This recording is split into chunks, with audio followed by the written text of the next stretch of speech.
Sumatera Barat diguncang sejumlah gempa dengan magnitudo 5,2 dan 6,2. Gempa bermagnitudo 5,9 mengguncang wilayah Banten pada Rabu pagi. Gempa dengan magnitudo 5,5 mengguncang Kabupaten Pangandaran, Jawa Barat.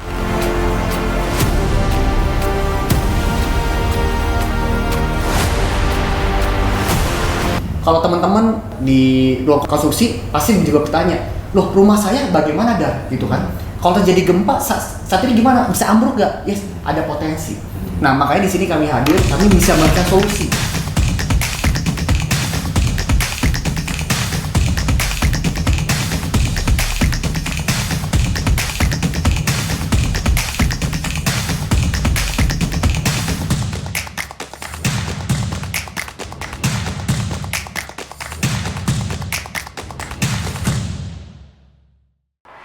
Halo Sobat Konstruksi di seluruh Indonesia. Kita ketemu lagi nih dengan saya Ricky Konrad di dalam acara podcast Konstruksi by Ruang Konstruksi. Di podcast Konstruksi kali ini kita akan berbicara-bicara soal bangunan gedung anti gempa. Wah, bangunan gedung anti gempa. Hari ini kita kedatangan tamu seperti biasa. Yang pertama yang sudah sangat sering datang di dalam podcast kita hari ini. Ini selalu ada, selalu mendukung Ruang Konstruksi, teman saya, sahabat saya. Kita kenalkan dulu Prof. Manlian Simanjuntak, tepuk tangan dulu. Yeay. Assalamualaikum warahmatullahi wabarakatuh. Kan? Salam sehat bagi kita semua Sobat Konstruksi. Yes, Bang Ricky. Nah, Prof. Manlian. Ini segar selalu Prof. Manlian ini ya.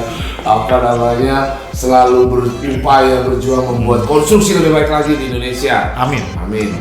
Hari ini Prof, kita mau ngomongin soal inovasi konstruksi. Ya. Bangunan gedung anti gempa. Iya. Ini kan kalau saya tahunya negara kita ini memang negara gempa. Di secara geografi memang negara ini memang suka gempa. Iya. Nah kalau kita bilang ini bangunan anti gempa ini pertama kali nih kita coba ngomongin soal bangunan anti gempa. Iya, jadi Bang Ricky betul. Sobat Konstruksi, apakah Indonesia masuk dalam Ring of Fire? Itu betul sekali. Bapak dan Ibu sekalian dan teman-teman Sobat Konstruksi, kita mengapresiasi Bang Ricky, ya, beliau dari Asosiasi Ataki, karena Ataki sebagai asosiasi profesi terakreditasi, menurut kebijakan yang ada, boleh menerbitkan, meluncurkan satu program inovasi dalam rangka pengembangan keprofesian berkelanjutan. Ya. Nah, disinilah ada yang namanya ruang konstruksi. Jadi ruang konstruksi kita mau belajar bareng secara online. Ya. Kali ini kenapa kita angkat bangunan gedung merespon gempa, anti gempa? Karena memang ini kebutuhan, betul ya? Betul. Dan kali ini kita nggak bicara cuma sekedar struktur, tapi kita mau juga menyampaikan inovasi terkini yang anak-anak muda sekarang melalui Tri dan Darwanto boleh hasilkan dan sudah didiskusikan dengan teman-teman masyarakat jasa konstruksi.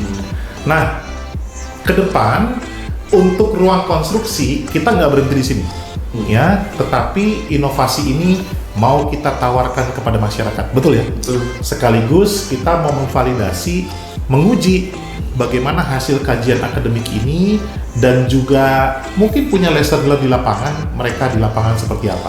Nah, sekarang gini, Bang Ricky, kalau bicara anti gempa gitu ya, yang Bang Ricky pikirkan yang anti gempa itu apakah rontok, miring, atau mungkin pindah tempat gitu ya? Rubuh. Mungkin kita rubuh. Dan itu kalau dampaknya berakibat fatal kepada life, nyawa manusia, itu viral banget. Iya. Dan kita harapkan melalui ruang konstruksi, awareness terhadap bencana itu dimulai dari penghuni.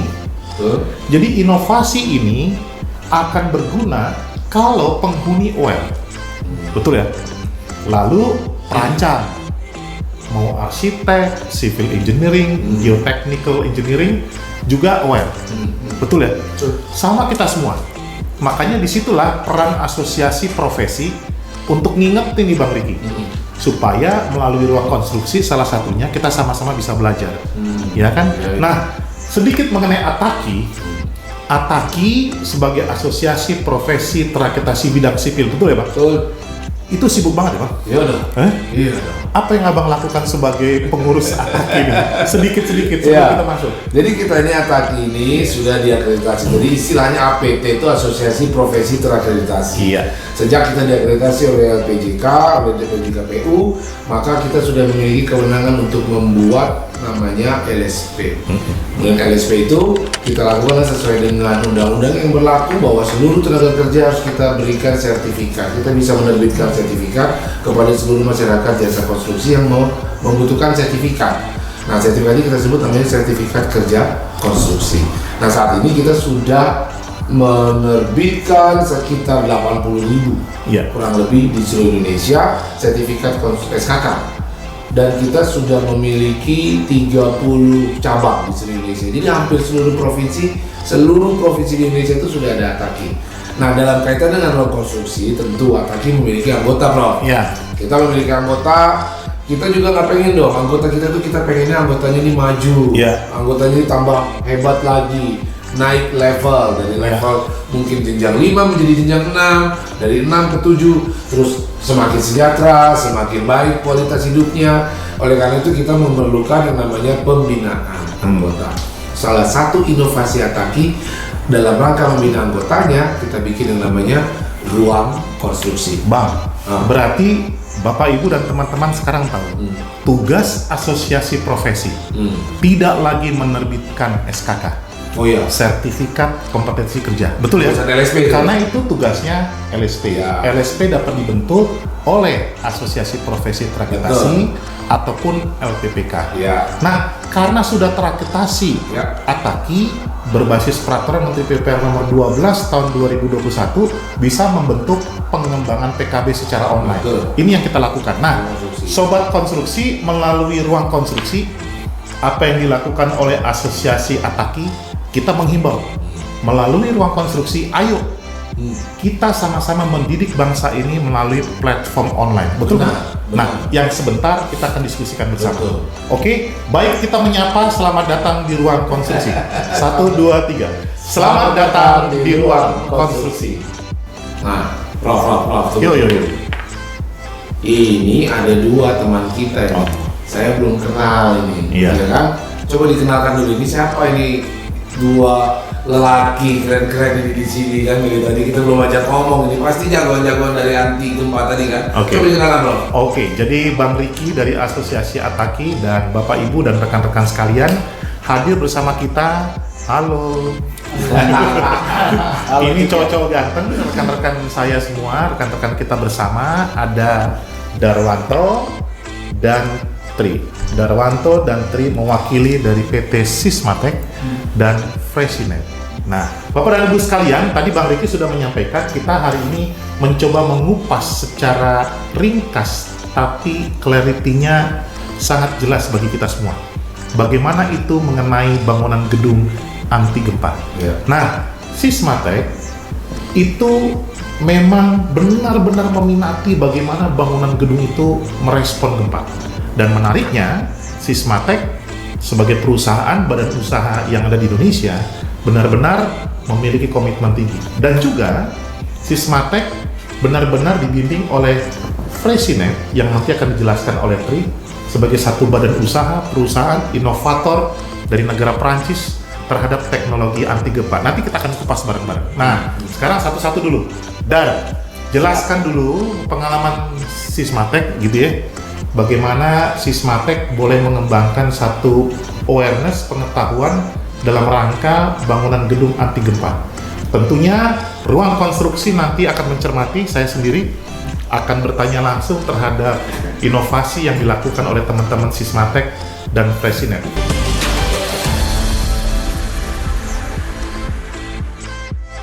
Thank you Prof. Marlian buat kesempatannya juga. Halo sobat ruang konstruksi, thank you Pak Riki dari Ataki sudah mempersilahkan kami boleh menjelaskan dari Sismatek juga Fresinet. Ya betul Prof, sangat luar biasa saat ini lagi rame Prof ya untuk berita gempa nih. Dan kita Sismatek adalah satu perusahaan anti seismic system provider. Jadi kami sangat berfokus dan memang tentunya kami spesialis di anti gempa. Jadi bangunan yang memang kita desain itu tidak boleh untuk sampai rubuh, Prof. Jadi memang kita desain gitu. Kita tahu di Indonesia ring of fire tadi sudah dijelaskan, dan kita lihat market di Indonesia nih sangat luar biasa, Prof. Jadi anti gempa sangat dibutuhkan di Indonesia. Iya. Gitu. Oke. Nah, apalagi kalau kita lihat data nanti Tri boleh menjelaskan bagaimana kita Provinsi DKI Jakarta kita sudah tahu beberapa kali kita mengalami gempa ya. Dan ini kalau berdampak kepada kehilangan nyawa manusia akan sangat vital, betul ya? Betul sekali. Tunggu dulu, Sismatek ini memang inovasinya untuk skala bangunan gedung. Kita sebut ya, di Jakarta kita punya Perda nomor 7 tahun 2010, bangunan gedung tinggi dengan klasifikasi rendah, yaitu lantai 1 sampai 4 bangunan gedung rendah, 4 sampai 8 bangunan gedung menengah, dan 8 ke atas bangunan gedung tinggi. Nah, yang kalian memang minati itu level berapa lantai? Inovasi kami, Prof, itu sangat cocok untuk bangunan low rise. Low rise sampai 4 lantai. 20 lantai ke bawah cocok. Nah, berarti 1 sampai 4 itu kan low rise. Betul. Mid rise 4 sampai 8 masih bisa dong? Masih bisa. Nah, tentunya di atas 8 lantai nanti teman-teman Fresinet bisa jelaskan melalui saya, gitu ya. Oke. Dan sekarang memang banyak ini digunakan pada bangunan gedung hunian, gitu ya. Betul. Single houses, kemudian kondo punya 4 lantai dan seterusnya. Betul. Apa sih menariknya, Dan? Nah, di sini, Prof, kan kalau kita lihat, saya teringat sama keluarga saya, Prof, sama orang tua saya. Beliau suka bilang berpesan sama saya, Dan, kalau kamu sayang sama keluarga, kamu kan nanti jadi kepala keluarga. Jadi kepala keluarga itu bertanggung jawab bukan hanya tentang materi, Prof. Tapi kita bisa mempersiapkan keluarga kita dengan baik, artinya kita bisa memproteksi. Nggak hanya materi, tapi juga rumah. Kita tahu, Prof, rumah kita sebagai aset. Kita sudah bayar mahal, kita bikin rumah kita seperti surga. Luar biasa bagus. Tapi apa yang terjadi? Kalau jadi gempa, itu dampak seperti apa? Kalau kita tahu, Prof, di Jepang itu tahun 95 ada namanya gempa Kobe, Prof. Itu luar biasa. Dan itu mohon maaf musibah terbesar, salah satu terbesar di Jepang. Dan banyak korban jiwa yang meninggal, Prof. Ada 6.000 sekian. Indonesia juga punya pengalaman yang nggak kecil juga. Betul sekali, Prof. Di Aceh dengan skala 9,1 skala Richter. Betul. Gempa raksasa, Dan. Betul. Jadi Indonesia dengan Jepang kita nggak kalah. Betul. Nggak kalah gempanya. Nggak kalah besar bencananya. Betul. Artinya harusnya kita lebih siap. Betul. Lanjut. Dan Jepang aja sudah sedemikian rupa prepare, masih makan korban begitu banyak, Prof. Nah, makanya di sinilah Sismatek hadir. Kita pengen memberikan edukasi ke teman-teman semua bahwa ini ada potensi. Dan kita harus udah mesti proteksi untuk prepare, persiapan. Nah, seperti apa? Mulai dari rumah kita sendiri. Coba, saya yakin teman-teman di rumah masih bertanya, rumah saya ini anti gempa atau tahan gempa nih? Kalau terjadi gempa seperti apa rumah saya, Prof? Dan itu sudah dikaji secara akademik. Betul sekali. Dihitung by geotechnical engineering approach. Kemudian dihitung dengan benar. Betul. Dan dikaji, gitu ya. Nanti Tri bisa jelaskan. Betul ya? Betul sekali. Nah, pertanyaan berikutnya, kami dari Kementerian PUPR, LPJK, Bang Riki, mencermati bahwa hal-hal teknologi inovasi juga harus memenuhi kaidah-kaidah yang diatur di negara ini, yaitu TKDN. Dan TKDN ini gimana, Dan? Wah, TKDN ini sudah lokal, Prof. 77% sudah kandungan lokal. Tapi teknologinya kan Prancis. Betul. Teknologi dari Prancis, tapi sudah dibuat dan dibikin. Nah, inovasi semua engineering by lokal, by Indonesia, Prof. Kalau begitu, kalau lokal, kita punya pabrik di sini. Betul, Prof. Nah, berarti kan kalian inovasinya kan mendesain. Betul. By civil engineering approach, betul ya? Bahwa kita di 8 klasifikasi bidang keilmuan khusus sipil, kita ada urusan mengenai geoteknik engineering. Untuk itu, tidak hanya kita membangun, tapi juga mengkaji secara academic valid, betul ya? Betul. Nah, setelah itu kita mempersiapkan sistem yang kedua. Betul, kalian juga melakukan itu? Betul. Nah, yang ketiga, memasang, membangun, betul ya? Nah, jadi nanti komplit Bapak Ibu dan teman-teman bahwa inovasi ini nggak cuma bicara teoritis tertulis hitungan aja. Betul. Gitu ya. Dan ini menarik karena menggunakan pendekatan teman-teman pakar, para pakar yang juga from all the world. Ya, artinya Indonesia juga sudah aware terhadap kajian internasional. Betul. Gitu ya, kira-kira gitu. Betul. Nah, Sismatek punya pendamping, saya sebut sebagai mother company-nya adalah Fresinet. Gitu ya. Nah, mungkin Tri boleh jelasin Fresinet. Ini ada Sismatek, ada Fresinet. Itu dulu. Boleh? Baik. Terima kasih, Prof. Mandian. Jadi Sysmatek itu memang betul adalah afiliasi company dari antara Sysmatek dan Freyssinet itu sama-sama berafiliasi. Freyssinet ini sendiri sebenarnya adalah perusahaan Prancis. Kita bergerak di bidang spesialis kontraktor. Jadi Freyssinet itu kebanyakan mengerjakan pekerjaan spesialis. Kita bukan main kontraktor utama, tapi kita mengerjakan pekerjaan spesialis yang salah satunya adalah seismic protection system. Jadi katakanlah ada satu bangunan atau jembatan mau dibangun gitu ya, terus menggunakan sistem proteksi gempa. Nah, Freyssinet yang involved di sana. Oke. Nah, kita teknologinya memang based on European standard, tapi tentu tidak hanya European standard, dari berbagai macam sertifikasi dan juga international standard juga kita biasa melakukan, American standard misalnya. Nah, balik lagi ke Freyssinet, kita sudah ada di Indonesia dari tahun 1983, Prof. Itu perusahaan Freyssinet Total Teknologi. Mother company-nya di atas Freyssinet ada Soletanz Freyssinet. Soletanz Freyssinet, di atasnya lagi ada Vinci Construction. Vinci Construction, di atasnya lagi ada Vinci Group. Oke. Jadi Vinci Group itu. How long? Udah berapa lama tuh? Waduh, aku mungkin udah seratusan tahun gitu. Oke. Jadi Kita belum ada Dar ya? belum ada. Jadi kalau saya boleh cerita sedikit. Karena Darwanto tadi mikir udah berapa umur saya ya? Jadi kalau saya boleh cerita sedikit, Vinci Group itu mungkin top 5 ya, top 5 in the world saat ini. Jadi kita sudah ada di 120 negara, Prof. Yes. Itu Vinci, kemudian ya salah satunya subsidiary yang ada di Indonesia, Freyssinet, kita berpusat di Jakarta. Ya, mungkin itu. Oke, jadi kita sudah makin mengenal bahwa posisi Indonesia dengan dunia nggak kalah.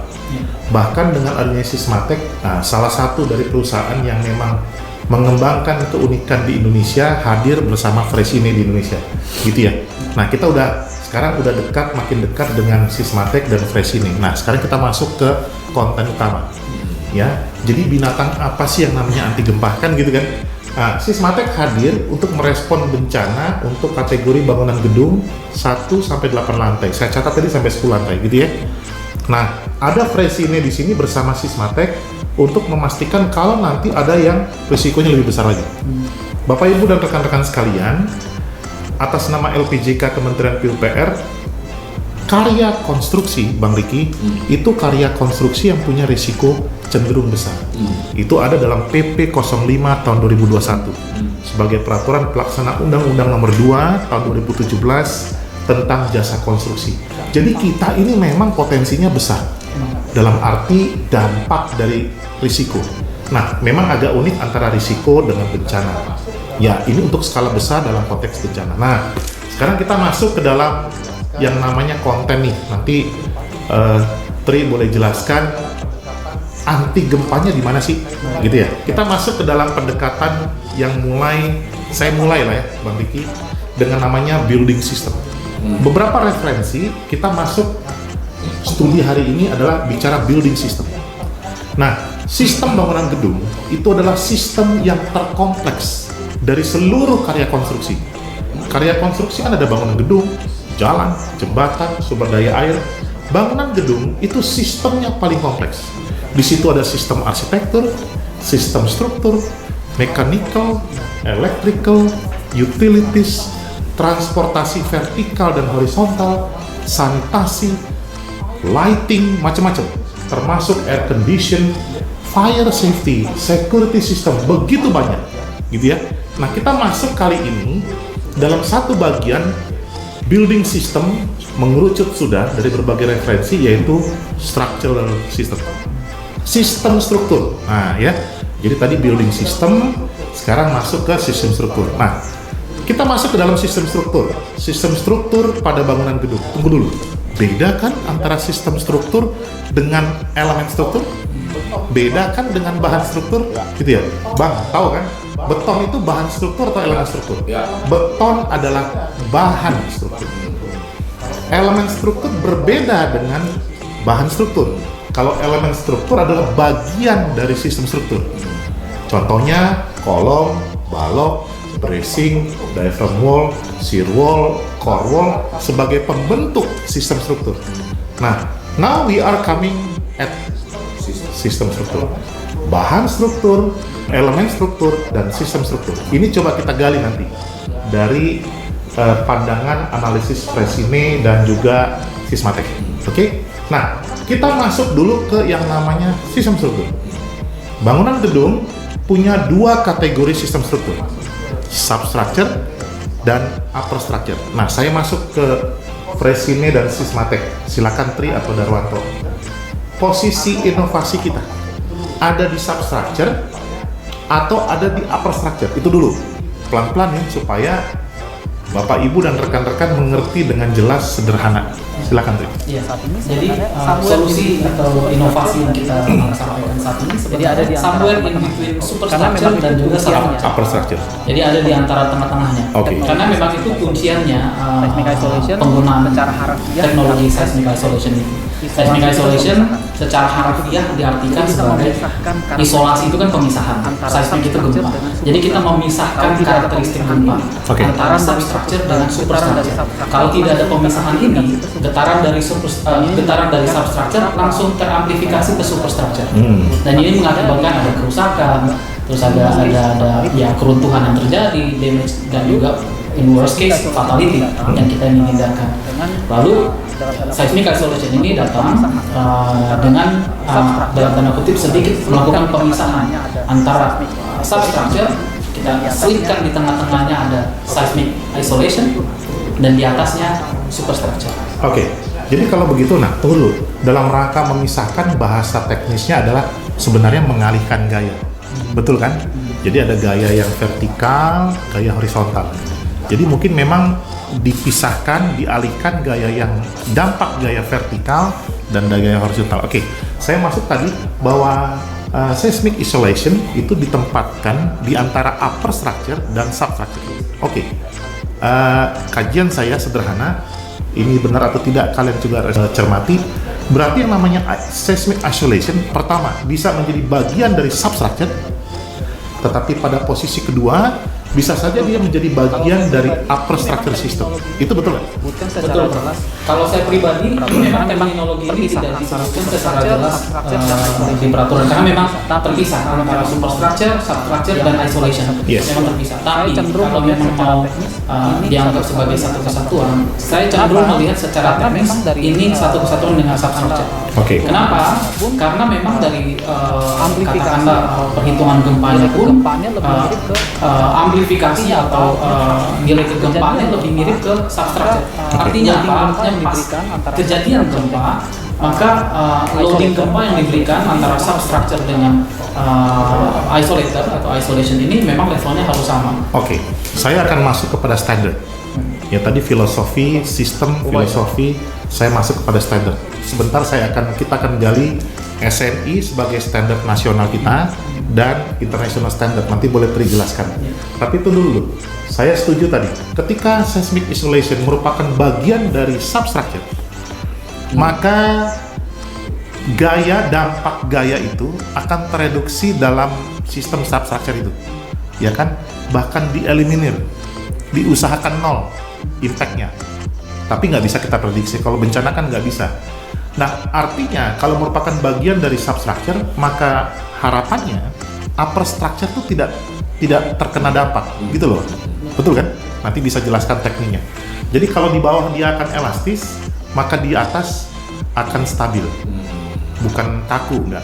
Nah, sekarang kalau dia ada di atas, di upper structure, maka goyangan ini tidak akan mengganggu ini. Jadi dia tetap stabil, kira-kira gitu. Ya kan? Jadi bisa pahami. Nah, dalam prinsip struktur sebenarnya upper structure dan substructure merupakan bagian yang tidak terpisahkan. Karena gaya itu akan dialihkan dari sumber gaya kepada sistem yang ada. Ya kan? Makanya ada elemen struktur supaya gayanya, dampaknya terbagi. Nah, menarik dengan adanya, kok saya jadi narasumber ya? Yang narasumber kan kalian. Tolong dianalisis dulu ini ya. Nah, dengan adanya seismic isolation ini, maka beban yang harus ditanggulangi oleh masing-masing sistem bisa tereliminir. Nah, pertanyaan saya, bagaimana SNI mengatur ini? Oke, nah dapat ya poin. Dan kedua, kita masuk ke international standard. mau ke British Standard, American Standard, atau European Standard? Silakan jelaskan. Bagaimana potret postur International Standard menjelaskan hal ini? Silakan, Bu. Ya, baik. Terkait dengan standar, Prof. Jadi memang kita di Indonesia itu mengikuti SNI. SNI kita, saya bisa bilang mungkin kiblatnya lebih mengarah ke American Standard. ASTM. Yes, American Standard dalam hal ini kalau udah bicara tentang pembebanan, kita mengacu ke ASCE. Oke, ASCE. Nah, dari ASCE sendiri atau yang sudah kita adopsi di Indonesia, SNI kita sebenarnya sudah mengadopsi sistem isolasi dasar. Ada jurnalnya, dah? Bahkan ada chapternya tersendiri di SNI. Di SNI bab 12 itu ada penjelasan mengenai sistem isolasi dasar. Nomor berapa, Dan? 12, bab 12. SNI nomor 1729 yang tentang kegempaan. Oke. Jadi di bab tersebut memang sudah ada chapter khusus mengenai desain menggunakan sistem isolasi dasar. Iya. Dan ini memang sedikit berbeda dengan desain yang tidak menggunakan sistem ini. Artinya yang mungkin secara konvensional atau biasa kita desain gitu ya. Dan memang secara performance memang sedikit dibedakan, Prof. Jadi sistem dengan isolasi dasar ini memang punya ekspektasi performance yang jauh lebih baik dibandingkan dengan yang standar. Oke, I get the point. Dengan SNI itu betul, di SNI 1729 sebenarnya hal tentang anti gempa tidak hanya diatur prescriptive base, betul ya? Tadi ada ruang, SNI kita punya ruang untuk performance base. Jadi sebenarnya, Bang Ricky, ini inovasi yang beyond dari aturan, beyond dari kebijakan. Kita hari ini belajar bersama bahwa anti gempa memang ada standarnya, ada aturannya. Tetapi di sini melalui apa yang dilakukan oleh teman-teman Sismatek dan Fresine justru beyond. Nah, inilah yang disebut sebagai performance based approach. Nah, artinya apa? Indonesia sudah naik kelas, gitu ya. Nah, saya tertarik dengan yang American Standard tadi. Di mana beyondnya dia? Oke. Sedikit mungkin saya tambahkan mengenai itu, Prof. Tadi SNI-nya 1726 1726 2019. Oke. Dan itu kita mengadopsi dalam tanda kutip peraturan dari ASCE 7 2016 yang sebenarnya sekarang sudah ada ASCE 722 atau 2002. But anyway, dari sisi kinerja strukturnya memang diharapkan bahwa bangunan yang menggunakan base isolation itu tidak lagi mengalami kerusakan yang berarti pada struktur atasnya, dan terutama apalagi fondasinya gitu ya. Nah, ekspektasi performanya adalah essentially elastic. Dalam artian pasca terjadi gempa kecil, sedang ataupun maksimum, itu memang bangunan kita tidak mengalami kerusakan berarti. Dengan kata lain, operasional bangunan itu memang harus terjaga. Jadi pasca terjadi gempa tidak boleh ada berhenti beroperasional.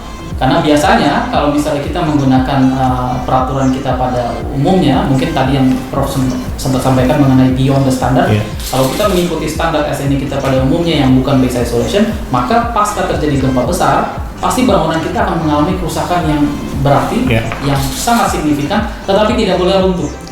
Dan orang-orang di dalamnya masih bisa melarikan diri untuk terhindar dari fatality. Jadi konsep tahan gempanya SNI kita ataupun di ASCE pun adalah seperti itu. Tahan gempa. Nah, dengan menggunakan seismic isolation system diharapkan ini terminologinya bergeser dari tahan gempa menjadi anti gempa. Nah, sebenarnya saya sendiri tidak menyebutkan anti gempa ini sebagai terminologi yang kita buat-buat juga. Di peraturan European Standard itu sudah clear, ada satu peraturan tulisannya anti-seismic system atau anti-seismic system gitu ya. Itu di European Norm 15129. Itu sudah jelas disebutkan mengenai anti-seismic. Jadi terminologinya bukan terminologi yang kita reka-reka juga, Prof. Memang sudah well known terminologi.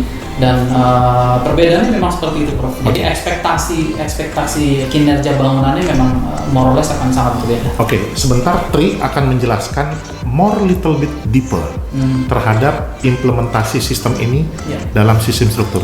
Tapi saya mau kedar dulu.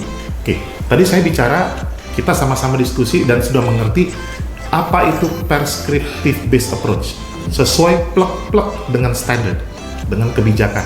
Tetapi kita hari ini belajar bersama, ternyata di Indonesia sudah mengerti yang namanya performance based approach, beyond, dengan tetap minimum mencapai mematuhi standar. Nah, harapannya nanti kita akan bisa lihat bagaimana itu benar-benar beyond. Tunggu, dan pengalaman kau dulu dengan teman-teman ataupun para owner ya, pengguna jasa, kalau sudah dengar yang namanya performance based, ujung-ujungnya pasti mahal. Kenapa? Bang, urusan memenuhi SNI aja bang, Bang Riki, mahal. Nggak cuma beton, baja, ya besi, itu memenuhi kaidah SNI seringkali mahal. Apalagi ini, gitu loh. Nah, cuma jelaskan sedikit biar nggak ketakutan, harganya kira-kira mahal atau tidak? Atau memang ada rekomendasi yang khusus dari Sysmatek atau Fresneda? Oke, Prof. Kalau untuk bicara mahal atau enggaknya, pasti kita lihat ini peruntukan untuk apa, Prof? Oke. Tadi kan lihat ada fatality, potensi fatality Yes. buat manusia. Menurut Yes. saya harga itu relatif ya, Prof ya. Ya. Nanti akan dijelaskan lebih detail dengan Sitri, Prof. Oke. Tapi yang saya mau sampaikan adalah, Prof, ini data ini di Indonesia, mungkin buat rekan-rekan yang masih belum tahu, di Indonesia gempa itu selama 10 tahun terakhir, Prof. Ya. 1 bulan terjadi 3 kali gempa. Oke. Gitu. Ini yang saya mau tekankan bahwa gempa ini sudah ada di sekitar kita. Jadi pentingnya anti gempa ini sangat luar biasa, Prof. Mengenai biaya yang mungkin ketakutan orang akan jadi mahal. Sebenarnya saya pikir kita perlu berubah mindsetnya sedikit, Prof. Yes. Bahwa yang namanya konstruksi itu bukan hanya membangunnya saja, tetapi memaintainnya itu juga harus dikonsider juga. Oke. Di luar negeri itu sekarang sudah bukan lagi berbicara, oke, saya mau bangun katakanlah gedung A gitu ya. Harganya berapa waktu kita bangun? Sudah tidak berbicara sebatas itu saja. Iya. Tapi sudah berbicara, oke, bangunnya berapa? Selama nanti operasional bangunannya selama 10, 20 tahun, 30 tahun ke depan, Oke. saya perlu keluarin maintenance cost atau potensial repair itu berapa besar? Karena selama puluhan tahun itu kan pasti ada kejadian gempa. Ya. Dan kita tahu umur bangunan kita, let's say 50 tahun gitu ya. Selama 50 tahun umur bangunan tersebut, ekspektasi kita untuk katakanlah mengadakan repair atau perbaikan atau mungkin terjadi kerusakan yang sangat besar, dampak kerugiannya seberapa jauh. Nah, aspek itu mungkin perlu disampaikan, Prof. Oke. Jadi saya agak mengkhawatirkan kalau kita hanya berbicara initial cost. Oke. Ini menjadi suatu hal yang kurang apple to apple perbandingannya. Oke, di sini kita bisa belajar kalau kita bicara risk, maka cost-nya bisa dibilang ada rendah, ada tinggi. We are now talking about disaster. Disaster itu nggak bisa dihitung. Saya senang sekali bahwa Tri dan Darwanto berbicara mengenai disaster, tapi juga memberikan satu edukasi bahwa ini ada value post construction process. Post construction process ternyata ada 2. Pada waktu sebelum terjadi bencana dan pasca bencana. Yang saya tangkap tadi, dengan adanya sistem ini, maka pasca bencana value-nya tidak terganggu untuk value dari function gitu ya. Apalagi kita tahu di Indonesia kalau habis terjadi bencana mungkin gedungnya nggak beroperasi lagi gitu betul. ya. Iya, betul. Jadi arah kalian kan ke sana kira-kira gitu ya. Betul. Oke. Nah, kalau dengan demikian maka itu semua harus dihitung dulu.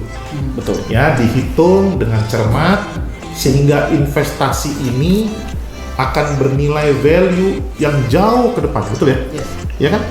Sehingga bangunan gedung, karya konstruksi ini akan dapat dioptimalkan penggunaannya baik sebelum terjadi bencana ataupun post dari damage itu ya. Betul. Artinya setelah dampak bencana kualitas bangunan gedungnya tetap terjaga kan kira-kira gitu. Betul. Ya. Ya.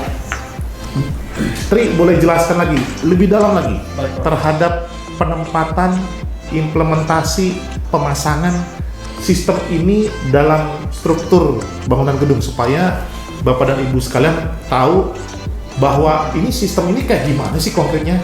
Juga nanti mungkin akan ada video yang akan ditampilkan. Silakan. Baik. Thank you, Prof. Sedikit saya tambahkan mengenai aspek biaya tadi ya. Ya. Jadi sebenarnya apa yang saya sampaikan ini bisa diakses juga di beberapa literatur ya. Salah satu contohnya ada literatur dari Jepang ya yang mengadakan penelitian bangunan yang didesain seperti pada umumnya dan juga bangunan yang menggunakan base isolation system.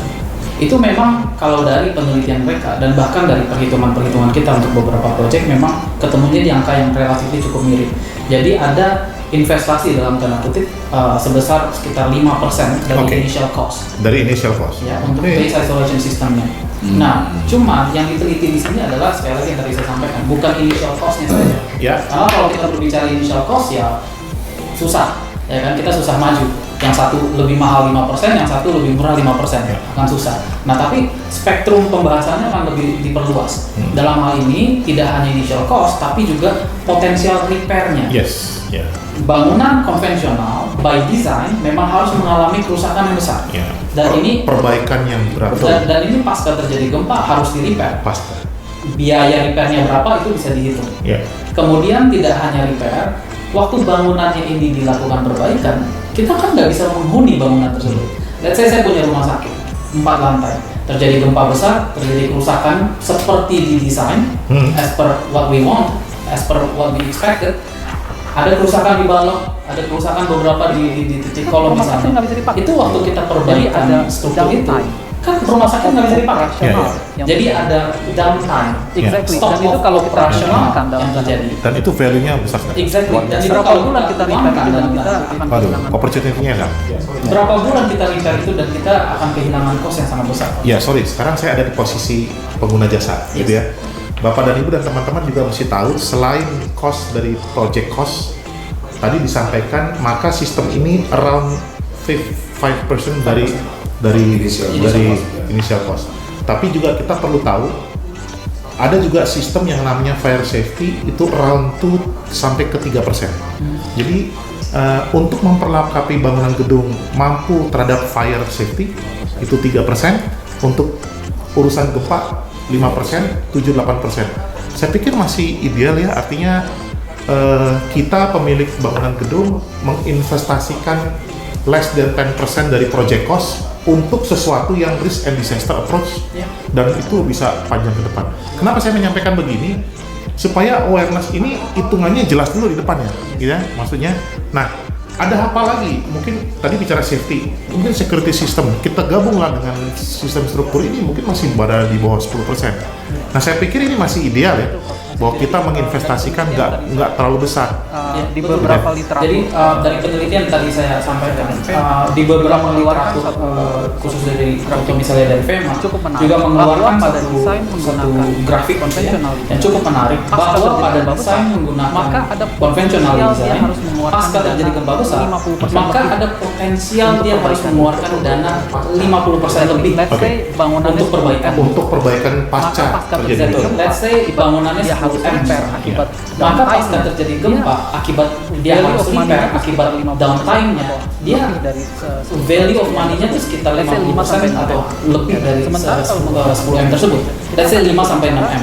Ya kan? Sementara kalau menggunakan base isolation, kita hanya berbicara dengan 5% di awal tadi. Oke. Jadi comparison-nya jadi sangat jelas kalau.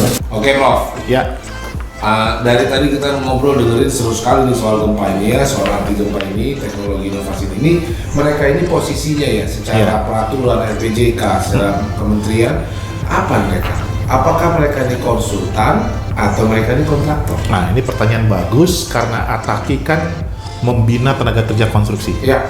Bang Riki juga mewakili dari Gapeknas, Asosiasi Badan Usaha yang membina badan usaha jasa konstruksi atau kontraktor, betul kan? Betul. Nah, dalam catatan saya, Fresinet tercatat sebagai badan usaha jasa konstruksi atau kontraktor dengan skala badan usaha besar, betul ya, Tri? Betul, Pak.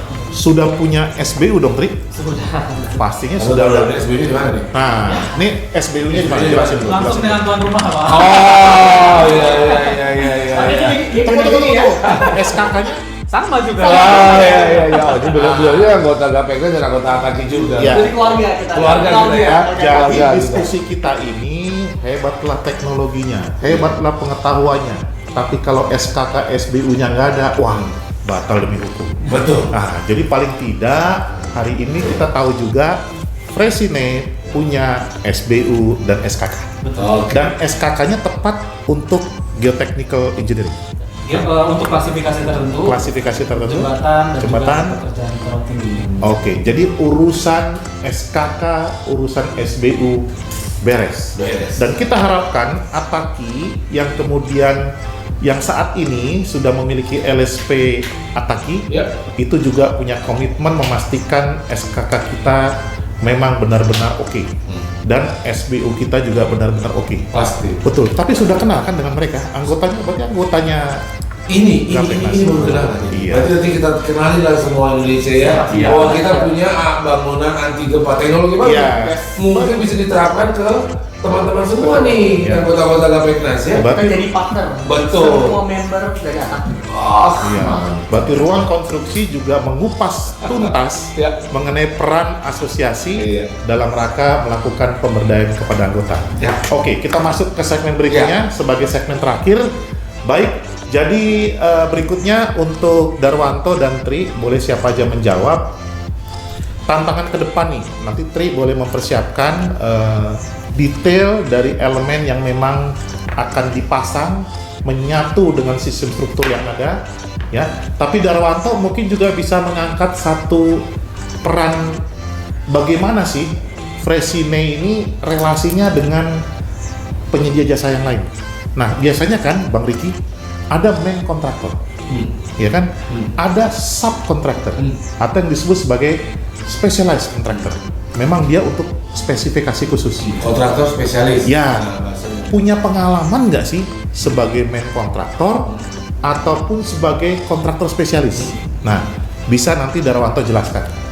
Ya, bagaimana apa saja yang dilakukan pelayanannya, mengkaji desain. Nah, desainernya tentunya sudah ada, kontraktornya sudah ada. Nah, mereka masuk di mana? Atau mereka adalah kontraktor utama? Jelaskan, Pak. Oke, thank you Prof. Jadi peranan Sismatek ini di projects Ini? bersama Fresinet itu bisa sebagai kontraktor spesialis ataupun jadi main kontraktor Prof. Ya. Sebetulnya. Ya. Nah, kalau untuk kontraktor spesialis kita masuknya itu khusus di sistem anti gempanya. Ya. Katakanlah gambar arsiteknya sudah ada. Berarti kalian berkontrak kepada main contractor, Betul. bukan kepada owner. Kita bisa di awal ini bisa langsung kontrak dengan owner juga, Prof. Oke. Jadi ownernya tahu nih, oh memang bangunan ini anti gempa, Oke. pengen anti gempa. Makanya di awal begitu ada arsiteknya, gambar sudah ada, kita bersinergi dengan arsiteknya, kita mendesainkan Oke. bahwa desainnya dari arsitek ini memang didesain untuk anti gempa. Nah, saya masuk dalam manajemen kontrak. Yes. Betul tuh. Kalau memang nanti berkontrak kepada owner atau berkontrak kepada main contractor, dipersilakan. Yang terpenting, karena ini bicara risiko atau bencana, itu dapat dideteksi oleh owner, gitu ya.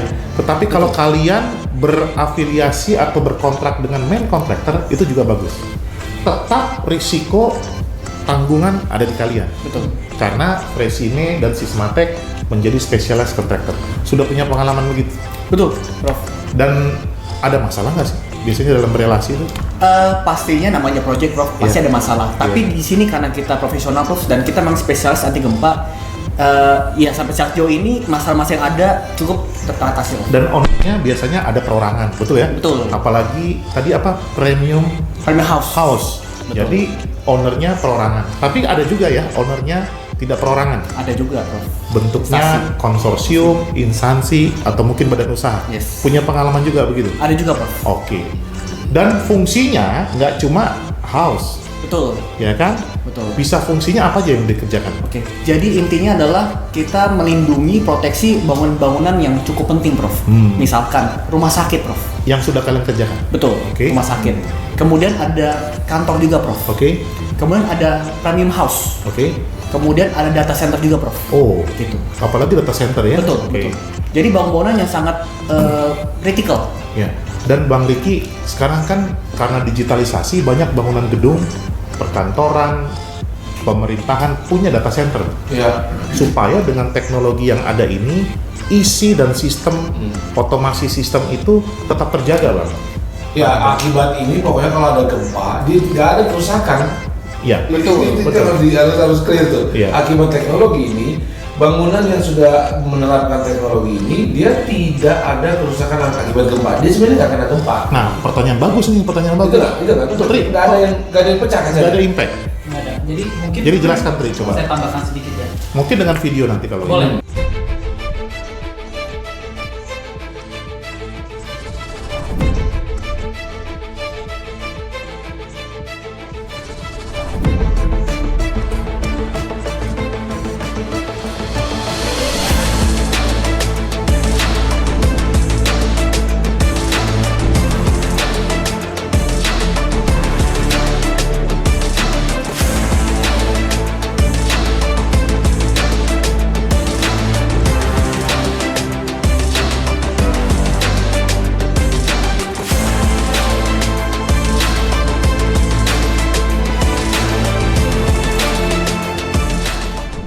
Seismic isolation system dalam terminologi teknisnya diartikan sebagai pemisahan karakteristik dinamis antara struktur bawah dengan struktur atas yang ditopang oleh sistem tersebut.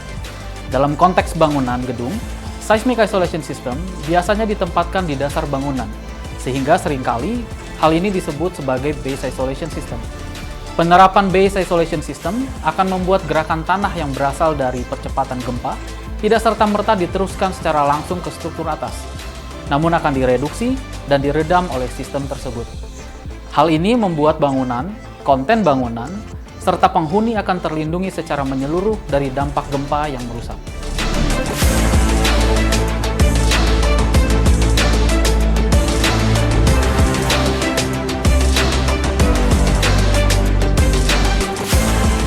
Terkait dengan proteksi yang diberikan oleh sistem seismic isolation ini, sebenarnya tidak hanya memproteksi struktur. Ya, oke. Jadi yang kita proteksi itu adalah konten bangunannya juga. Oke. Makanya kenapa bangunan-bangunan seperti data center, premium house, dan juga rumah sakit itu sangat penting menggunakan alat ini karena biasanya konten bangunannya jauh lebih mahal dibandingkan strukturnya. Apalagi kita berbicara data center misalnya. Sistem yang sangat sensitif di dalam tersebut akan sangat gampang rusak kalau terjadi akselerasi gempa yang terlalu tinggi. Di dalam beberapa penelitian, konten bangunan namanya feature value. Jadi feature value from data center. Karena kan perlu banget nih data center. Feature value dari rumah sakit, betul ya? Iya. Supaya orang-orang di dalamnya bukan tambah sakit atau meninggal, malah menyehatkan. Mungkin saja penting untuk bangunan gedung pemerintahan yang vital. Betul. Istana negara atau apapun karena ada value future in the future. Iya. Ya, lanjut Ri. Ya, dan juga yang cukup menarik juga adalah penggunaan ini di bangunan-bangunan monumental seperti di museum yang sifatnya cagar budaya misalnya.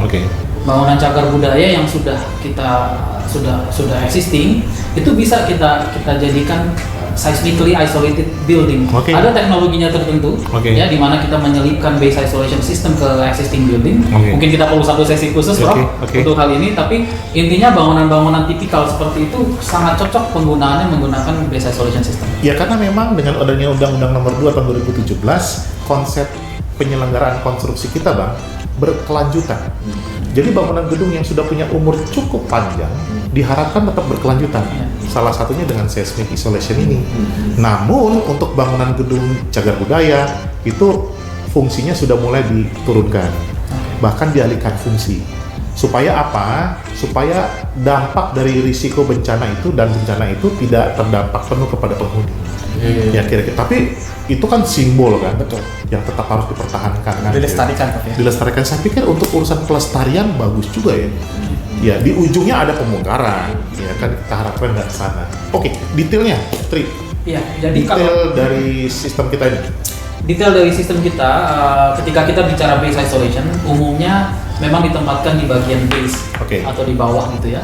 Nah, kita bisa lihat nanti dalam video dan juga tayangan bahwa memang base isolation system ini ditempatkan di bagian bawah dari struktur dan menghubungkan struktur bawah dan juga struktur atas. Dan area itu mudah dirawat. Dan area itu memang didesain untuk mudah dirawat. Iya. Normally memang kita ada berikan itu semacam maintenance floor untuk kita bisa inspeksi ke dalam, untuk kita bisa maintain bangunan lantai tersebut, sehingga nantinya kita bisa memastikan fungsi dan durability dari sistem isolation tersebut. Oke, baik.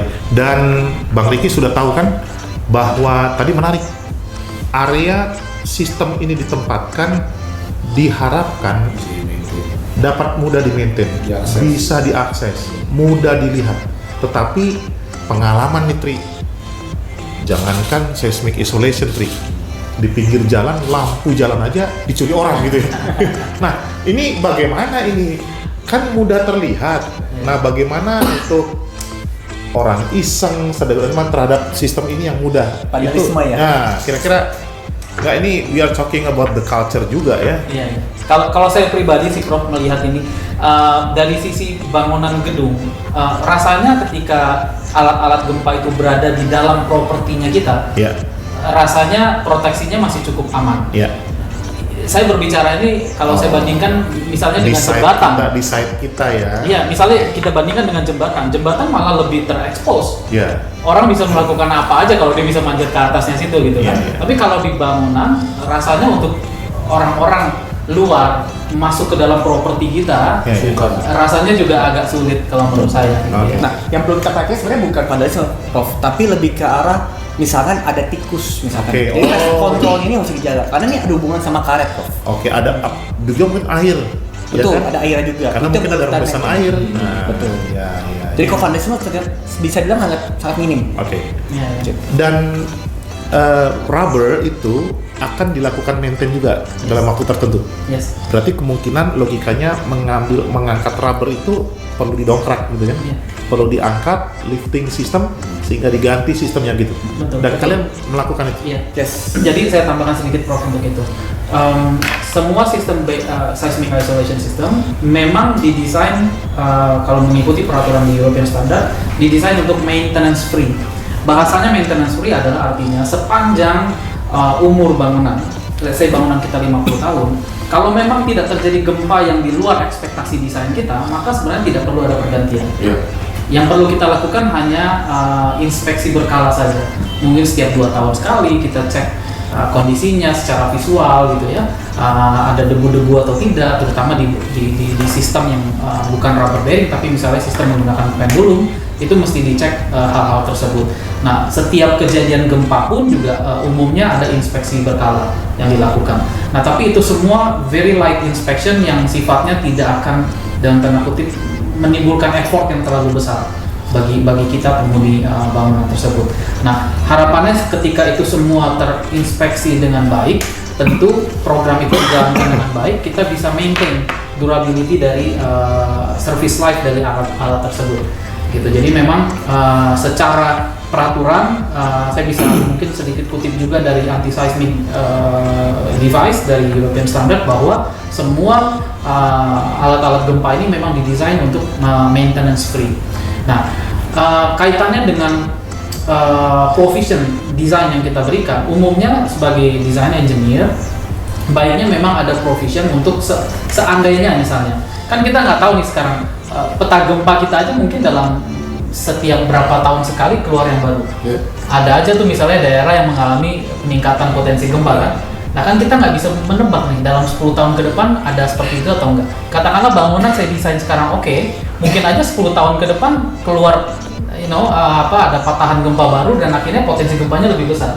Artinya mungkin saja bangunan yang kita desain sekarang perlu kita pikirkan untuk misalnya alat gempanya diganti dengan yang lebih besar misalnya, di-upgrade misalnya.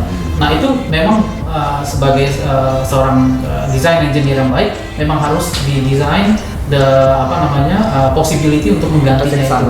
Nah penggantian itu ya kita di Fresine dan juga Sismatek biasa mengerjakan hal seperti itu.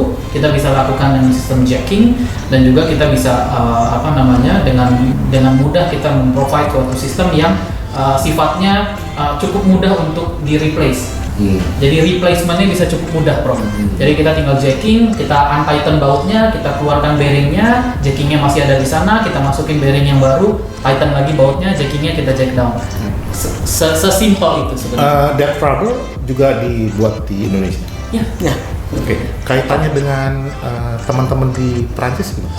Nah, jadi gini, konektivitas antara Fresine dan juga yang ada di technical department di Prancis dan di Italia dengan yang ada di Indonesia adalah gini. Produksi kita melakukan manufacturing di Indonesia dengan semua supervisi dan teknologi yang kita datangkan dari Fresine di technical department di luar negeri. Kenapa? Karena memang kita dalam hal ini kita menjual suatu brand, international brand yang kita nggak bisa main-main sebenarnya, Prof. Semua aspek desain dan supervisi, bagaimana cara kita membuat, bagaimana kita memasak bearing tersebut, karena red rubber bearing itu sesuatu yang harus kita masak, Pak. Jadi karet-karetnya harus disusun, baja-bajanya disusun, ada bonding agentnya itu dimasak dalam suhu berapa. Semua ketentuan-ketentuan itu dilakukan oleh Fresine Pusat. Jadi kita menjaga produk kita meskipun dibuat di Indonesia itu masih memiliki mutu dan standar yang baik, international standard. Jadi itu yang kita jaga, Prof. Pabrik di sini, tapi di sana tetap jaga kendali mutu. Jaga kendali mutu, ya. betul. Ya, dari Bang Riki mungkin ada hal yang mau dicermati? Cukup. Baik. Dari Dar, kira-kira mengenai prospek ke depan nih, gitu ya, bahwa dengan teknologi yang sudah diadopsi dengan begitu baik, TKDN juga yang oke, dan kita juga terus belajar dari standar nasional Indonesia dan international standard. Prospek market ke depan kira-kira punya peluang yang besar. Saya bersyukur, Prof. Rekan-rekan sekarang ini tuh sudah melek teknologi semua, Prof. Kalau zaman dulu mungkin gempa apa ya gitu ya. Tapi sekarang sudah pada melek semua, udah pada tahu gempa. Dan juga kepedulian dan juga prepare mereka sudah meningkat jauh. Apalagi dengan teknologi sekarang mereka bisa Google dengan cepat sekali. Nah, makanya di sini kami hadir, Sysmatic hadir dan Fresine juga untuk menjawab dengan segala kebutuhan.